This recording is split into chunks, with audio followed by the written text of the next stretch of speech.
안녕하세요. 저는 사회적 가치를 널리 알리는 회계사를 꿈꾸는 회계학과 20학번 조윤주입니다. 비교과 활동을 열심히 했기 때문에 비교과 활동을 활용할 수 있는 전형으로 대학교에 입학하고 싶어서 학생부 종합전형을 선택하였습니다. 저는 중학교 2학년 때부터 회계사를 꿈꿔서 고등학교 1학년 때는 원래 경영학과에 진학을 해서 회계 공부랑 경영 공부도 같이 하고 싶었는데 고등학교 3학년으로 올라갈수록 회계학과에 진학하고 싶다는 생각을 하였습니다. 수학 과목은 2, 3학년 때 모두 1등급을 받았고요.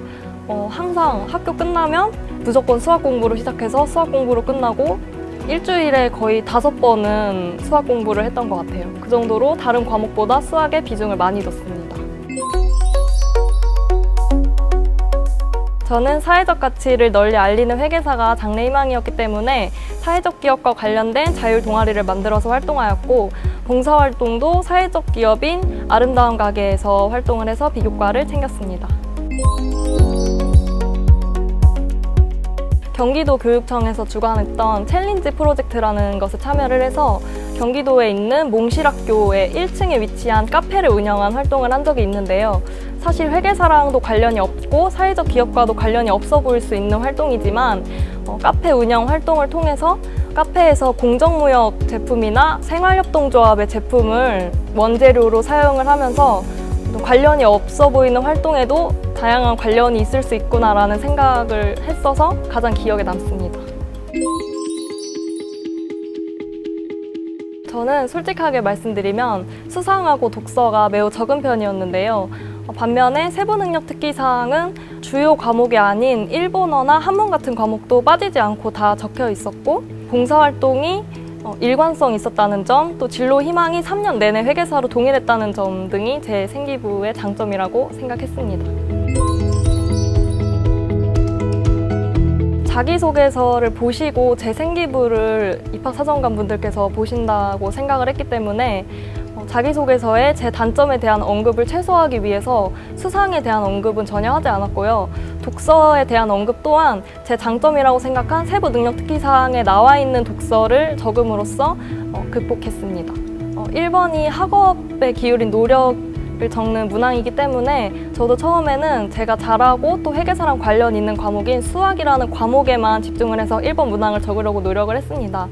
따라서 제 마음에도 잘 들지 않고 좀 좋은 자기소개서가 나오지 못했던 것 같은데 과감하게 1번을 다 지워버리고 제 생기부를 좀 여러 번 살펴보면서 특정한 교과목과는 관련이 없지만 제 세부능력 특기사항에 빠짐없이 나와 있는 단어인 발표라는 단어에 좀 집중을 해서 제가 학업을 공부함에 있어서 발표를 어떻게 활용했는지에 대해서 작성함으로써 1번을 완성할 수 있었습니다. 저는 얼핏 보면 좀 관련이 없어 보이는 제 활동들에서 관련성을 찾아서 그걸 자기소개서에서 언급을 해줌으로써 중구난방으로 보일 수 있는 활동들도 그렇지 않고 제가 희망하는 직업인 회계사랑 연관이 있다는 점을 나타내서 자기소개서를 작성하였습니다. 아까 말씀드렸던 것처럼 몽실학교에서 카페를 운영했던 활동이 전혀 관련이 없어 보이지만 그 안에서 공정무역 제품과 생활협동조합의 제품을 사용했다는 점을 자기소개서에서 언급을 해주면서 제가 사회적 기업에 얼마나 관심이 있었고 또 어떤 다양한 활동들을 했는지를 나타낼 수 있었습니다. 선행학습 영향평가 보고서는 각 대학교에서 작년에 냈던 논술 문제나 면접 질문 등을 자체적으로 평가를 해서 작성하는 보고서인데요. 거기에 보면 좀 기본적일지라도 중요한 면접 질문들이 나와 있어서 그걸 참고해서 면접을 준비했었습니다.